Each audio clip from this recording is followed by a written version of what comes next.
Hey, what's up guys? Today, I'll show you a psychological horror film, The Prodigy. Spoiler ahead, watch out and take care.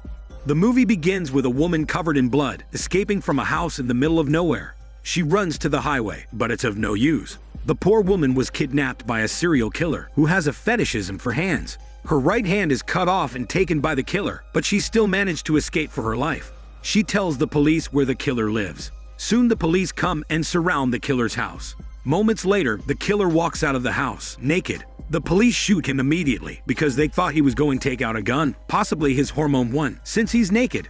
When they approach, they realize it is not a gun, but a woman's right hand. At the time of the killer's death, a lady named Sarah goes into premature labor somewhere else. Her son, Miles, was born with blood marks, which surprisingly look similar to the ones shown on the killer's chest. Sarah and her husband John adore their baby boy, whose pupils have different colors.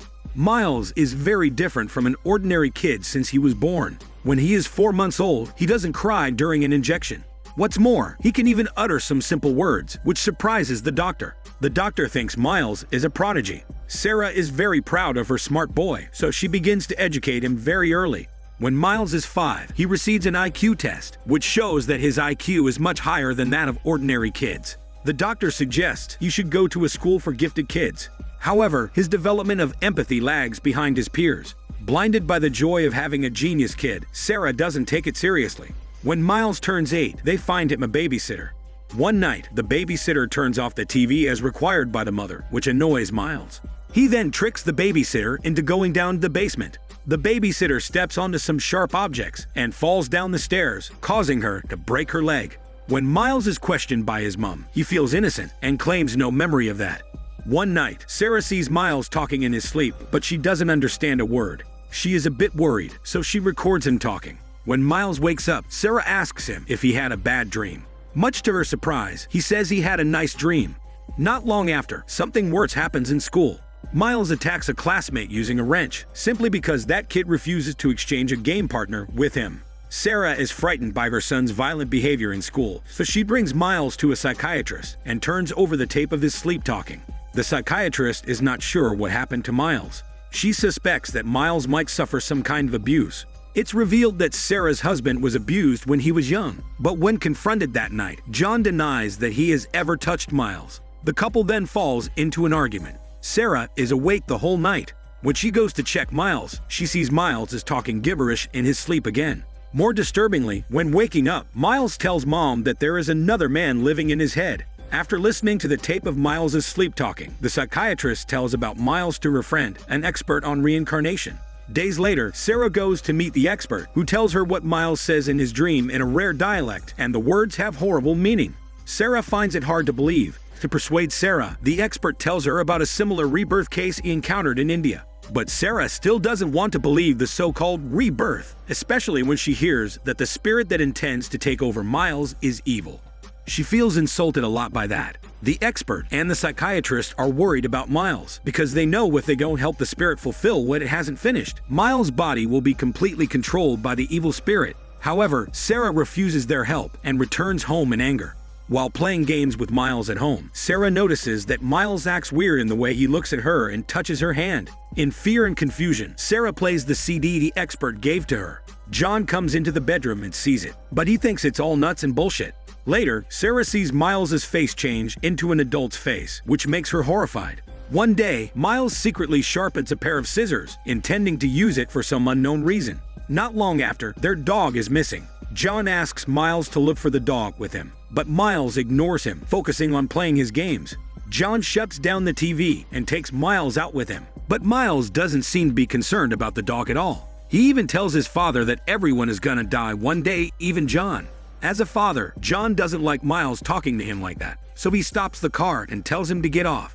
Somehow Miles starts to talk about John's abusive childhood, which stuns John suddenly, because neither he nor Sarah has ever told him about it. At home, John happens to find Miles has been recording their bedroom with a baby monitor. John is so angry that he wants to teach Miles a lesson. Sarah stops him and lets him stay at a friend's place until he calms down. When Sarah is bathing Miles that night, she's terrified to see that Miles' body is controlled by the spirit. That night, Sarah has a bad dream.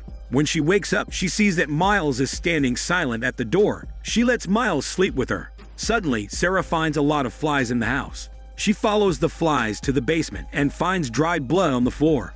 Miles apologizes while helping his mother open a board under the cabinet. There they find the dog's body. Sarah can't stand it anymore, so she brings Miles to the expert again. The expert asks Sarah to stand outside of the room while he hypnotizes Miles. During the session, Miles threatens the expert to stop it, otherwise he will accuse the expert of child molestation. At first, the expert refuses to follow his words, but when he hears the spirit's evil plan, he finally compromises. The expert then tells Sarah he can't offer any help and sees her off based on the spirit's instruction. After that, he finds the name Edward carved into his couch by Miles. He realizes that it might be the clue left by the little Miles about the identity of the spirit living inside. On the other side, Sarah drives Miles home and sees her husband is waiting at the garage. John tells her that he finds Miles a reform school. Sarah doesn't want to send Miles there, but she has no better choice as she doesn't know what else she can do. At midnight, Sarah receives a call from the expert. He shows his worries and tells her about the name Edward. Upon searching the name, Sarah is astonished to find Edward is a serial killer who has the same pupil colors as Miles. What's more, he died just a few minutes before Miles was born. All these clues indicate that her son is not a prodigy at all, but just a poor boy possessed by an adult soul. Sarah also learns that Edward killed 9 women and cut their hands off for collection. The 10th victim escaped before he killed her, who now has published a book telling about her traumatic experience.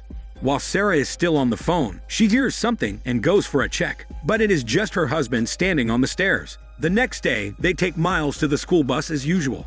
Then John picks up Miles from school after 1 hour and plans to send him to the reform facility. While Sarah is packing up for Miles at home, she finds the book published by the survivor and other information in Miles' closet. Sarah suddenly realizes that Edward's unfulfilled wish is to kill the woman who had escaped.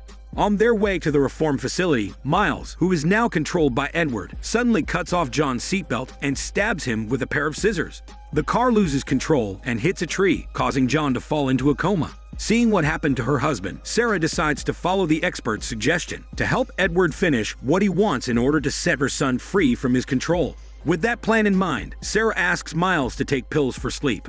Later, she finds the survivor and gains her trust by pretending to be one of her fans. Sarah then loads her gun in the bathroom, but she doesn't have the gut to kill the innocent woman. Just then, Miles, who's supposed to be sleeping at home, appears in front of the woman with a knife in his hand. He stabs the survivor and kills her without mercy. After she died, Miles drops the knife and runs out of the house. Sarah chases after him and sees him kneeling on the lane. At first, Sarah thought Edward would leave Miles when he finally achieved his unfinished goal, but she finds that Edward is still inside Miles. Much to her shock, he tells her that Miles is long gone. Hearing this, Sarah can't resist her anger anymore and tries to shoot the demon who has her son's body. After a gunshot, Sarah collapses instead. It turns out she is shot by a farmer passing by who thought she was going to kill the innocent boy. Sarah tries to tell the truth, but she can't. In the end, she dies with regret. Sometime later, Miles is taken to a foster home. When he sees the hostess' beautiful hands, he smiles creepily. While Miles stares into a mirror in his new home, the mirror reflects the horrible image of Edward. This Daniel CC Movie Channel. Stay safe and enjoy your day.